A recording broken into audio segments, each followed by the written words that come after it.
बिस्मिल्लाहिर्रहमानिर्रहीम। अस्सलाम वालेकुम। आप देख रहे हैं एम्प्लॉइज़ टीवी। आज की वीडियो बड़ी अहम होने वाली है तमाम मुलाजमीन के लिए और तमाम पेंशनर्स के लिए।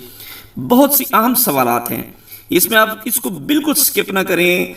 बहुत से सरकारी मुलाजमीन और पेंशन के जहन में जो सवालात हैं, जो आजकल सूरत हाल बनी हुई है, पेंशन में जो इस्लाहात लाई जा रही हैं कि इस पेंशन के बंद होने से कौन कौन से जो मुलाजमीन हैं वो मुतासर होंगे। ऐसे मुलाजमीन जिनकी सरस 20 से 25 साल हो चुकी है, क्या वो रिटायरमेंट के बाद उनको पेंशन मिलेगी या नहीं मिलेगी, क्या उन पर भी इसका इतलाक होगा कि नहीं होगा। इसके अलावा ऐसे तमाम मुलाजमीन जो पेंशन ले रहे हैं, क्या उन पर भी ये इतलाक होगा या नहीं होगा, क्या उनको भी पेंशन मिलेगी या नहीं मिलेगी। इस सवाल को लेकर सरकारी मुलाजमीन पेंशनर इंतहाई परेशान हैं और मुस्तकबिल में उनका क्या मिलेगा, क्या उनके साथ होगा। ये तमाम बातों के सवालात के जो जवाबात हैं आपके सामने जो है वो मैं जो रखूँगा। आप देखेंगे कि मौजूदा जो सूरत हाल पंजाब में चल रही है, जिसमें आप ये ना समझे कि ये सूरत हाल जो पंजाब में बनी हुई है, जो एक ज़ालमाना किस्म का जो नोटिफिकेशन इनकैशमेंट या लीव इनकैशमेंट का निकाला गया है, उसका असर क्या पंजाब में होगा, ये मत सोचें। आने वाले वक्तों में ये ज़हन में रखें। अब तो आप देख रहे हैं कि वफाक और बाकी सूबे के जो मुलाजमीन हैं वो देख रहे हैं कि पंजाब वाले क्या कर रहे हैं, उनके साथ क्या तमाशा हो रहा है।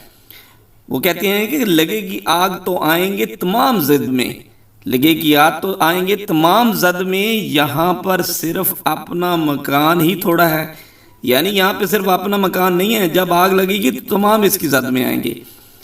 पेंशन इस्लाहात अगर पंजाब में हो जाती हैं तो वफाक और बाकी तमाम सूबे ये ज़हन में रख लें कि वो भी इसकी जद में आ जाएंगे।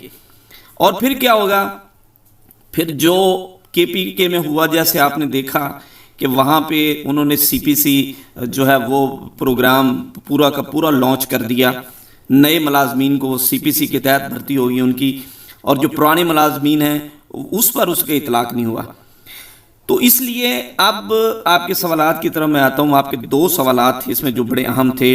जिन मुलाजमीन की सरस 20 या 25 साल हो चुकी है, उनके 5 साल या 10 साल बकाया हैं, तो इन मुलाजमीन पर इन चीज़ों का इतलाक नहीं होगा।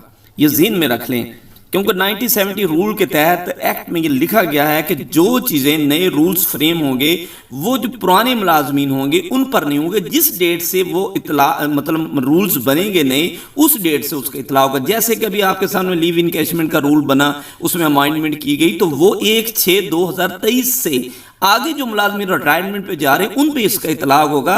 उससे पहले वाले मुलाजमीन पर इसका इतलाक नहीं होगा। यानी उसके बाद जो लोग रिटायरमेंट पे जाएंगे वो उस पर इतलाक हो, जो पहले चलेंगे उस पर इतलाक नहीं होगा।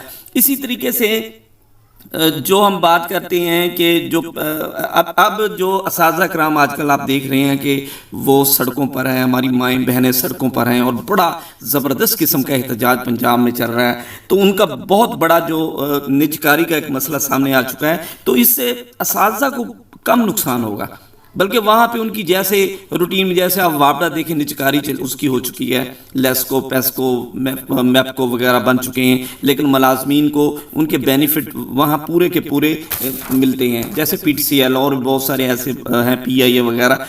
तो इस तरीके से अब जो असल में जो बड़ा एहतजाज चल रहा है वो सिर्फ इस बात पर नहीं चल रहा, वो इसके साथ साथ इस बात पर भी चल रहा है कि लीव इनकैशमेंट जो है, जो पेंशन इस्लाहात हैं उसमें वो ना की जाए।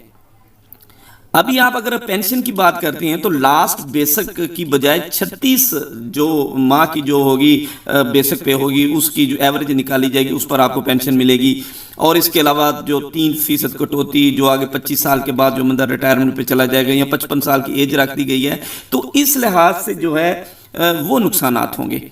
हाँ, ये हो सकता है कि ग्रेजुएटी में कट लगा दें, इससे मुलाजमीन को बहुत बड़ा नुकसान हो सकता है। जिस तरह हुकूमत का ये इरादा रखती भी है कि ग्रेजुएटी में कट लगा दें, जिस तरह KPK में उन्होंने किया, और इस पर भी मुलाजमीन सरापा एहतजाज हैं कि किसी तरीके से ये जो रूल्स या इनकैशमेंट का जो इन्होंने ज़ालमाना किस्म का इकदाम किया है, इसको वापस कर लिया जाए। अब सवाल पैदा होता है कि जो 25 या 20 साल जिन लोगों की सर्विस हो चुकी है, इस पर उनका इतलाक बिल्कुल नहीं होगा इन इस्लाहात का। जो इसके अलावा और पेंशन जो लोग ले रहे हैं उस पर भी इसका कोई असर नहीं पड़ेगा, वो बिल्कुल वैसे की वैसी पेंशन लेते रहेंगे। नई इस्लाहात से सिर्फ उन लोगों को फ़र्क पड़ेगा جب یہ مطلب یہ سمری جو انہوں نے بنائی ہے، جو یہ اس میں امائنڈمنٹ کر رہے ہیں، یہ رولز بنا رہے ہیں، جس دن سے وہ لاگو ہو جائیں گے اس دن کے بعد جو لوگ سرکاری ملازم بھرتی ہوں گے ان پر اس چیز کا اطلاق ہوگا. یہ اپنے ذہن میں رکھ لیں. اس سے ملازمین، ہاں ایک چیز ہے اس میں جو ابھی انہوں نے لیو انکیشمنٹ کا جس کو انہوں نے بیسک پے پر رننگ بیسک پے تھی اس کو انیشل پہ لے آئے، اس سے ملازمین کو لاکھوں کا نقصان ہوا. اب یہ اس کی ڈیٹ بھی کٹ دیکھ لیں کہ یہ جس ڈیٹ سے ہوا اس سے بعد والے ملازمین کو اس کا نقصان ہوا. اسی طریقے سے اگر اصلاحات لے کے آتے ہیں 3% کٹوتی یا 25 کے بعد، یا اس کے علاوہ 36 ماہ کی ایوریج لیتے ہیں، یا ہر سال اس میں جو کمبائن جب کمپاؤنڈ یا کمبائن جمع کرتے تھے پینشن وہ نہیں ہوگی، تو ان چیزوں کا اطلاق اس ڈیٹ سے ہوگا جس ڈیٹ سے یہ رولز جو ہیں وہ اسمبلی سے پاس ہوں گے یا اس کی جو حتمی شکل دی جائے گی. جو پہلے والے ملازمین ہیں اس پر اس کا اطلاق نہیں ہوگا. لیکن اس سے کیونکہ بہت سارے سرکاری ملازمین زد میں آ جائیں گے، بہت سارے جو دوسرے صوبوں کے، پنجاب کے علاوہ جو باقی ملازمین ہیں وہ دیکھ رہے ہیں کہ ان کے ساتھ کیا ہو رہا ہے. اس کے بعد یہ اطلاق، یہ IMF کا ایک پروگرام ہے بہت بڑا، وہ چاہ رہی ہے کہ جو پینشن ہے اس کو ختم کیا جائے، جو اس کی مد میں کئی اربوں روپے جو ہے حکومت جو ہے وہ دیتی ہے. تو اس لیے وہ چاہ رہے ہیں کہ اس کو ختم کیا جائے. آنے والے وقتوں میں بالکل سسٹم وہی ہوگا جو KPK میں CPC والا پروگرام ہے، کہ یعنی آپ خود اپنی پیمنٹ پے سے کچھ پیسے دیں گے اور کچھ گورنمنٹ دے گی، اور پھر اس پہ جو آپ کو انٹرسٹ ملے گا وہ آپ کو پینشن یا گریجویٹ کی صورت میں ملے گا. اسی طریقے سے حکومت یہ چاہ رہی ہے. اب جو لیو انکیشمنٹ کا ہے یہ ایک بہت بڑا اقدام ہے حکومت کا، باقی صوبوں میں نہیں ہوا، پنجاب میں ہو رہا ہے. تو اس پر سراپا احتجاج ہیں تمام پورے ملازمین بڑے جذبے کے ساتھ، اور اس میں حکومت بالکل ٹس سے مس بھی نہیں ہو رہی. ابھی بھی آپ کو پتہ ہے کہ بہت سارے ملازمین کو، بہت سارے اساتذہ کرام کو انہوں نے جو ہے پابندِ سلاسل کیا ہوا ہے. تو اس پر بھی بڑا احتجاج جاری ہے. حکومت کو بھی چاہیے کہ ان کی آواز، ان کے ساتھ مذاکرات کرے اور ان کی آواز کو سنیں، اور جو بالکل ان کے جائز مطالبات ہیں ان کو وہ ضرور مانیں. Thanks for watching.